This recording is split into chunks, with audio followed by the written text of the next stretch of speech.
Bismillahirrahmanirrahim.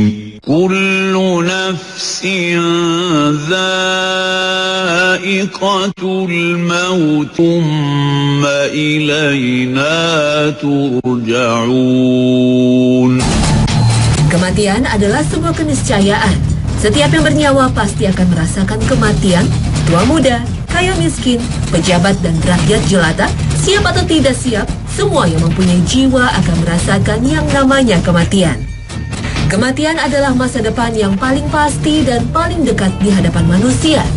Meskipun sudah miliaran orang lahir dan mati, kematian masih menjadi hal yang paling misterius dalam kehidupan manusia. Penjelasan tentang kematian masih banyak menyimpan misteri. Setiap orang yang mati tidak pernah kembali untuk menceritakan pengalamannya. Padahal, kematian sama pentingnya dengan kehidupan. Allah menciptakan keduanya sebagai ujian bagi manusia. Allah yang menciptakan kematian dan kehidupan supaya Dia menguji kamu siapa di antara kamu yang lebih baik amalnya. Dan Dia Maha Perkasa lagi Maha Pengampun. Al-Quran Surah Al-Mulk ayat 2. Kematian sejak zaman dahulu telah dipahami sebagai keluarnya ruh dari jasad. Dengan keluarnya ruh dari jasad, maka saat itulah berakhirnya kehidupan seseorang. Dengan kecanggihan teknologi dan kemajuan sains oleh manusia, ruh masih tetap menjadi misteri. Berbagai pertanyaan tentang ruh tidak pernah selesai diperdebatkan. Bahkan tak sedikit yang mengingkari keberadaannya. Ada juga orang-orang yang divonis mati, tapi kemudian hidup lagi. Apakah ruhnya kembali lagi? Atau apa yang sebenarnya terjadi? Inilah Hasanah, episode Misteri Ruh dan Kematian.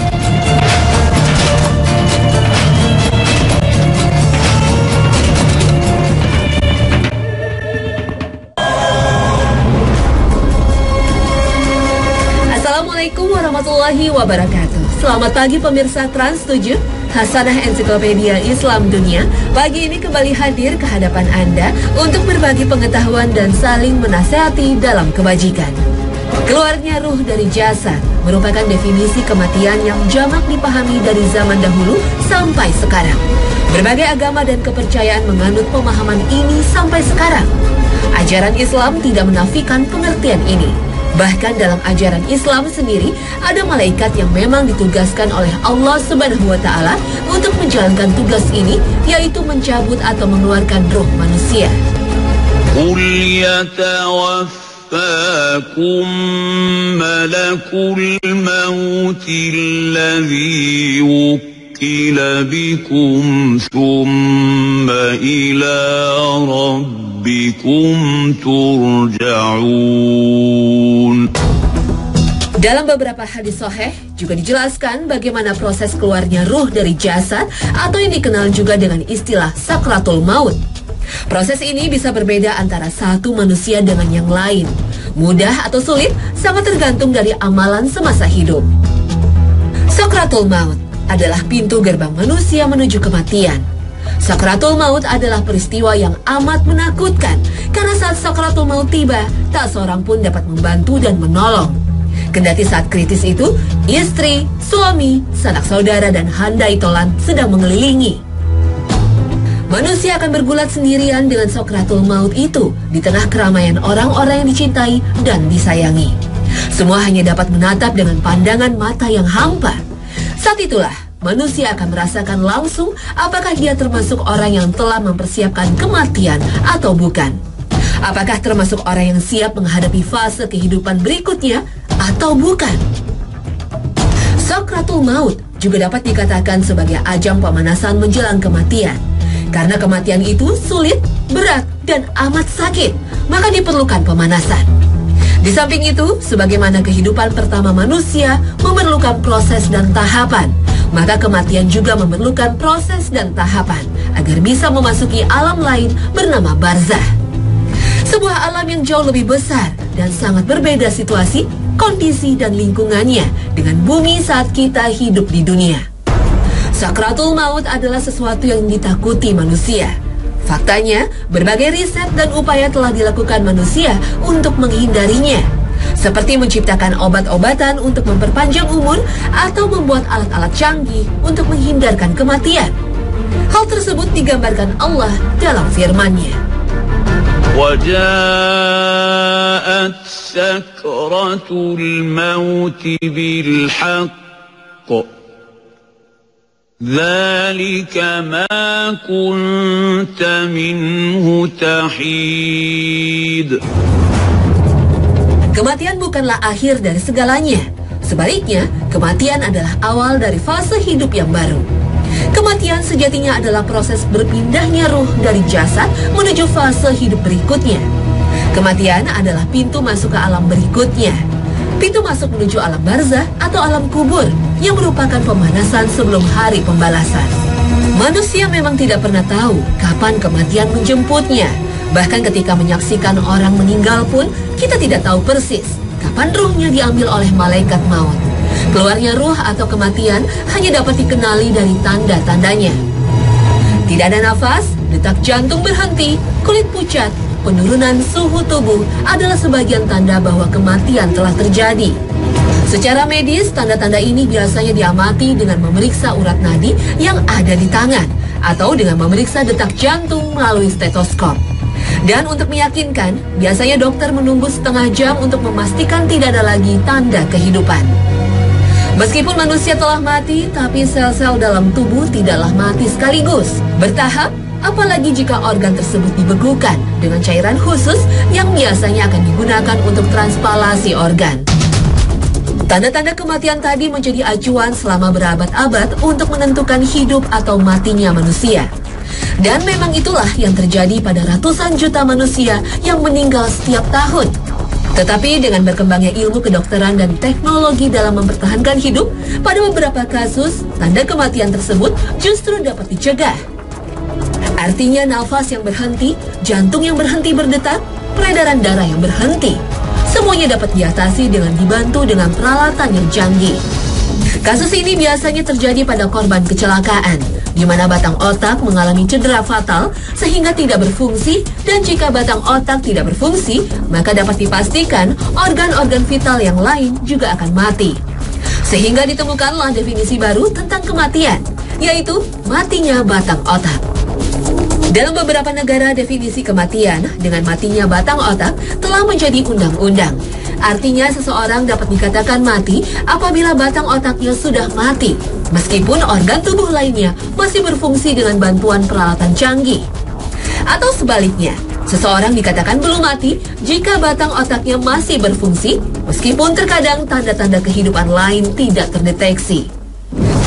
Pada kasus mati suri atau yang dikenal di dunia kedokteran dengan istilah near death experience, inilah kemungkinan yang terjadi. Pengalaman mati suri seringkali terjadi pada beberapa orang yang sedang sekarat. Apa yang sebenarnya terjadi pada saat mati suri? Atau mungkinkah itu hanya perubahan-perubahan kimia dalam otak dan organ indera sebelum kematian? Rata-rata mati suri memiliki ciri-ciri umum tertentu, tapi ada juga yang memiliki pola berbeda. Secara umum, orang mati suri biasanya merasakan perasaan ketenangan, kedamaian, penerimaan kematian, emosional, dan kenyamanan fisik. Kemudian melihat cahaya terang dan tidak menyakitkan. Seseorang yang mati suri merasakan pengalaman keluar dari tubuh dan biasanya bisa melihat orang-orang yang berada di sekeliling tubuhnya. Merasa memasuki alam atau dimensi lain, hal ini biasanya tergantung dari keyakinan dan pengalamannya. Atau merasa berkomunikasi dengan seseorang di luar sana yang seringkali dianggap penjelmaan dari malaikat atau Tuhan. Secara spiritual, seseorang yang mati suri sebenarnya mengalami dan mengingat hal-hal yang terjadi dengan kesadaran, tapi tanpa disertai tubuhnya. Secara medis, proses mati suri sangat kompleks, subjektif, dan emosional. Mekanisme di balik beberapa pengalaman ini adalah cara otak memproses informasi sensori. Apa yang seseorang lihat di sekelilingnya hanyalah jumlah dari semua informasi sensorik yang diterima otak pada saat tertentu. Jika seseorang membayangkan sesuatu saat inderanya tidak berfungsi dengan baik, maka otak akan menerima informasi yang salah. Hal ini kemungkinan disebabkan oleh obat-obatan atau beberapa bentuk trauma yang menyebabkan otak orang tersebut menutup. Beberapa ahli berteori bahwa gangguan saraf atau kelebihan beban informasi yang dikirim ke korteks visual otak menciptakan gambaran cahaya terang yang berangsur-angsur menjadi lebih besar. Otak dapat menafsirkan hal ini sebagai bergerak di terowongan gelap. Beberapa ahli berpendapat pada orang mati suri, kemungkinan batang otaknya masih hidup dan aktivitas sel-sel tubuhnya masih ada, walaupun jantungnya tidak berdetak dan peredaran darahnya berhenti. Selama mengalami mati suri, tubuh rawan mengalami kerusakan karena otak menafsirkan informasi yang salah. Kombinasi antara efek trauma dan kekurangan oksigen di dalam otak memunculkan pengalaman melayang ke angkasa dan menatap tubuh sendiri. Sensasi damai yang dirasakan dipicu oleh meningkatnya kadar endorfin yang diproduksi oleh otak selama trauma. Aktivitas batang otak dalam kondisi mati suri bisa diamati dengan elektroensefalografi atau EEG. Meski denyut jantung tidak teraba dan nafasnya sudah berhenti, seseorang baru dikatakan benar-benar mati kalau grafik EEG sudah flat atau datar, yang artinya tidak ada aktivitas lagi di batang otak. Barangkali bisa kita katakan pada orang mati suri, ruhnya belum sepenuhnya meninggalkan tubuh. Wallahu a'lam.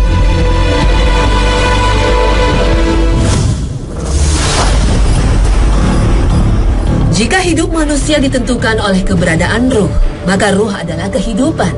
Tubuh akan hidup jika mempunyai ruh. Apabila ruh telah dicabut, maka saat itulah kematian. Menurut para ulama, ruh adalah zat yang berdiri sendiri. Ruh dapat merasakan kesenangan dan siksaan. Ruh bukanlah jasad, dan ruh juga bukan bagian dari jasad. Ruh dapat naik, turun, dan keluar dari jasad. Ruh tidak menempati bagian tertentu dari jasad, tapi keberadaannya menyebar di seluruh tubuh. Banyak kasus kematian di dunia ini yang tidak teridentifikasi penyebabnya. Padahal seluruh organ tubuh berfungsi dengan baik, tidak ada riwayat penyakit, tidak ada kecelakaan. Tapi kemudian meninggal. Pertanyaannya, apa yang hilang dari orang yang meninggal tersebut? Yang hilang adalah kehidupan. Dalam bahasa agama disebut ruh. Manusia merasakan kematian ketika ruhnya dicabut dan meninggalkan jasad. Ruh orang yang beriman akan dicabut oleh malaikat maut semudah mengeluarkan air dari teko. Ruh ini kemudian diambil oleh para malaikat dan diletakkan di sebuah kain kafan yang wangi. Dan dari ruh tersebut keluarlah bau harum yang paling wangi di bumi. Ruh ini kemudian naik ke langit, dan ketika sampai di hadapan Allah, Allah memerintahkan agar hambanya ini dicatat di Ilyin, yaitu tempat dicatatnya amalan orang-orang beriman. Kemudian ruh ini dikembalikan ke bumi, ke dalam jasad. Dan segera setelah itu, ia didatangi oleh malaikat, dan ruh ini menjawab pertanyaan malaikat dengan lancar. Ruh orang baik ini pun ditemani oleh sesosok yang berwajah baik, pakaian indah, dan bau yang harum. Inilah penjelmaan dari amal solehnya semasa di dunia. Kuburnya dilapangkan dan hamparan surga menjadi hiburan bagi ruh ini. Sehingga ruh orang beriman ini sangat ingin agar hari kiamat disegerakan sehingga ia bisa segera menuju surga. Adapun ruh orang durhaka kepada Allah, maka malaikat mencabut ruhnya dengan penuh amarah. Ruhnya pun keluar dengan susah payah dan kesakitan yang sangat. Seperti mencabut kayu berduri dari tumpukan wol, tersendat dan pasti merusak wol tersebut. Ruh ini juga mengeluarkan bau yang sangat busuk. Ketika dibawa ke langit, pintu langit tertutup untuknya. Ia dikembalikan ke bumi dan amalannya dicatat dalam sijin atau tempat dicatatnya amalan orang durhaka. Ketika dikubur, ia juga tidak bisa menjawab pertanyaan para malaikat. Ruh ini pun ditemani oleh sesosok yang sangat busuk baunya, buruk rupa, dan pakaiannya. Sosok ini adalah jelmaan dari amal buruknya semasa hidup. Hawa panas neraka menjadi siksaannya setiap hari. Kuburannya pun disempitkan sehingga hancur tulang belulangnya.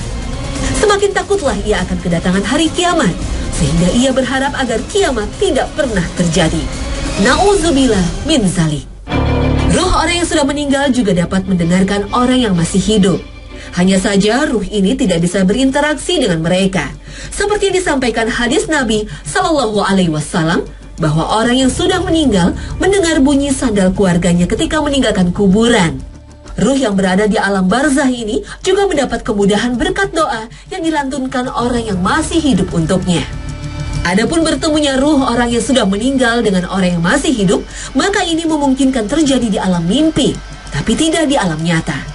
Allah Subhanahu wa Ta'ala berfirman, Allahu yatawaffal anfusa hina mautiha wallati lam tamut fi manamiha فيمسك التي قضى عليها الموت ويرسل الأخرى إلى أجل مسمى إن في ذلك لآيات لقوم يتفكرون. Ibnu Abbas radhiyallahu anhu menjelaskan tafsir ayat tersebut dengan mengatakan sesungguhnya ruh orang yang hidup dan ruh orang yang mati bertemu dalam mimpi. Mereka saling mengenal sesuai yang Allah kehendaki. Ketika masing-masing hendak kembali ke jasadnya, Allah menahan ruh orang yang sudah mati di sisinya dan Allah melepaskan ruh orang yang masih hidup ke jasadnya. Salah seorang sahabat Rasulullah SAW juga pernah mengalami kejadian ini. Sabit bin Qais, demikian nama sahabat ini. Peristiwa ini terjadi ketika perang Yamamah, yaitu perang menghadapi nabi palsu Musailamah al-Kadzab yang terjadi di zaman Abu Bakar As-Siddiq. Dalam peperangan itu, Sabit termasuk sahabat yang mati syahid. Ketika itu, Sabit memakai baju besi yang cukup bernilai tinggi. Sampai akhirnya lewatlah seseorang yang menemukan jasad Sabit. Orang ini mengambil baju besi Sabit dan membawanya pulang. Setelah peristiwa ini, ada salah seorang mukmin yang bermimpi. Dia didatangi Sabit bin Qais dan berpesan kepadanya agar menyampaikan kepada Khalid bin Walid radhiyallahu anhu, panglima ketika itu, untuk mengambil baju besinya pada orang yang telah mengambil tadi. Dalam mimpi itu, Sabit juga menyebutkan secara jelas alamat orang tersebut dan ciri-cirinya. Sabit juga menjelaskan detail tempat orang tersebut meletakkan baju besi yang diambilnya dari Sabit. Setelah bangun, orang ini pun menemui Khalid bin Walid dan menyampaikan kisah mimpinya bertemu Sabit. Sang panglima Khalid bin Walid mengutus beberapa orang untuk mengambil baju besi itu dan mereka mendapatkan baju besi tersebut persis di tempat yang diceritakan Sabit dalam mimpinya.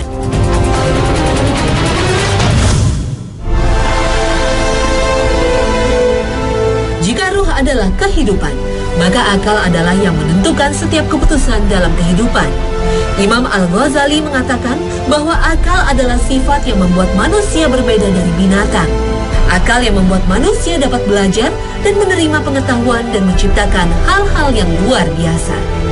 Akal ibarat mata. Mata tidak akan melihat jika tidak ada penerangan. Maka cahaya Allah yang terkandung dalam Al-Quran dan hadis Nabi adalah matahari yang menerangi, sehingga akal bisa melihat. Dengan tuntunan Al-Quran dan hadis, akal akan melihat dengan kebenaran. Jika hanya bermodalkan akal saja, maka manusia akan selalu dilanda kebutaan seumur hidupnya. Selama ini, para ilmuwan barat berasumsi bahwa otaklah yang mengeluarkan perintah dan mengirim informasi ke jantung. Otak yang berada di kepala adalah pusat akal yang menentukan segala fungsi pada tubuh manusia. Tetapi penelitian beberapa tahun belakangan yang dilakukan oleh Institute of Hirmet dan organisasi lainnya menyimpulkan hal yang berbeda. Bahwa jantung juga memiliki sebuah otak. Otak jantung ini terhubung dengan otak yang ada di kepala. Dan ternyata jantung dan otak bekerja dua arah. Jantung dan kepala berkomunikasi melalui sejumlah jalur. Dua organ penting ini terus bertukar informasi penting yang mempengaruhi seluruh fungsi tubuh. Otak jantung. Demikian istilah yang diberikan oleh Dr. J. Andrew Elmore, seorang pakar otak jantung dari University de Montreal, Kanada. Otak jantung ini adalah jaringan yang rumit, terdiri dari beberapa jenis neuron, neurotransmitter, protein, dan sel-sel pendukung. Persis seperti yang terdapat dalam otak kepala. Penelitian ini juga menunjukkan bahwa jantung berkomunikasi dengan otak dalam 4 cara utama. Neurologis, yaitu melalui transmisi impuls saraf. Biokimia, yaitu melalui hormon dan neurotransmitter. Biofisik yaitu melalui gelombang tekanan dan energi, atau melalui interaksi medan elektromagnetik. Kesimpulannya, jantung atau kalbu memiliki kemampuan berpikir layaknya otak. Bahkan sebagian peneliti berpendapat jantunglah sebetulnya yang memberi instruksi kepada otak. Jantunglah yang merupakan tempat berpikir, memahami, merasa, sedih, dan gembira. Kesimpulan ini diperkuat dengan fakta yang terjadi dalam beberapa kasus transplantasi jantung, di mana si penerima donor mengalami perubahan pada beberapa sifat dan perilaku, dan setelah dikonfirmasi ke keluarga pendonor, ternyata sifat dan perilaku tersebut persis seperti sifat dan perilaku pendonor semasa hidupnya. Koran Washington Post pernah melakukan investigasi terkait hal ini pada tahun 2007. Jauh sebelum penelitian yang dibuat kita dalam kitabnya, bahwa kalbu atau jantung, atau dalam bahasa Indonesia yang kita sebut hati, merupakan tempat akal yang dapat merasa dan berpikir. Subhanallah. أفلم يسيروا في الأرض فإنها لا تعمى الأبصار ولكن تعمى القلوب التي في الصدور. Pemirsa, perdebatan tentang ruh dan kematian merupakan hal yang tidak akan ada ujungnya. Jika hanya mengandalkan akal manusia yang terbatas, maka akan selalu ada kontroversi. Dalam Al-Quran, Allah juga telah menyampaikan bahwa pengetahuan manusia tentang ruh hanya sedikit sekali. Dan mereka bertanya kepadamu tentang ruh. Katakanlah, ruh itu termasuk urusan Tuhanku, dan tidaklah kamu diberi pengetahuan melainkan sedikit. Al-Quran Surah Al-Isra ayat 85. Tentu, ayat di atas bukanlah larangan bagi kita untuk mempelajari ruh, apalagi jika tujuannya untuk menambah keimanan kepada Allah Subhanahu wa Ta'ala. Pemirsa Hasanah, semoga tayangan ini bisa memberi sedikit informasi bagi kita tentang ruh dan kematian, dan semoga kita menjadi orang yang serius merancang dan mempersiapkannya. Amin ya Rabbal Alamin. Terima kasih atas perhatian Anda, dan wassalamualaikum warahmatullahi wabarakatuh.